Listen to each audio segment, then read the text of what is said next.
Je suis Anne-Marie Beaudeau-Bégin, alias l'insolente linguiste, et nous allons parler d'un mot qui est apparu dans la dictée, c'est-à-dire le mot cannelloni.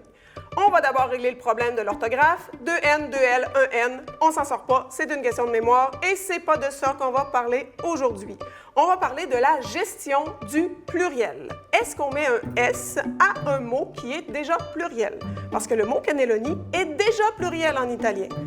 Il faut comprendre d'abord la gestion du pluriel en italien. Lorsque on veut exprimer qu'un mot est pluriel, c'est pas un S qu'on ajoute. On change la voyelle à la fin du mot.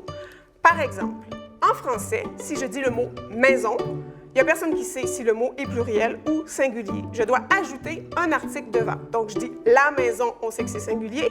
Je dis « les maisons », on sait que c'est pluriel. En italien, c'est pas ça. Si je dis « casa », c'est singulier. « Case », c'est pluriel. C'est comme ça que ça se fait en italien. Le pluriel est marqué par un changement de voyelle. Maintenant, cannelloni, le « i » indique que le mot est pluriel. Donc, lorsqu'on fait l'emprunt, est-ce qu'on ajoute un S à un mot qui est, en fait, déjà pluriel? Il y a certaines personnes qui pourraient croire qu'on ne le fait pas. D'accord, explorons cette hypothèse. Si je ne le fais pas, ça veut dire que lorsque je veux exprimer ce mot-là au singulier, je vais dire un cannellone.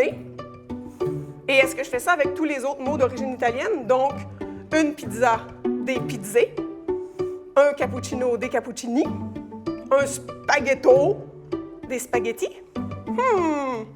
C'est bizarre, ça. Ça veut dire qu'avec tous les emprunts qu'on fait à toutes les langues, il faut qu'on importe toutes les morphologies du pluriel.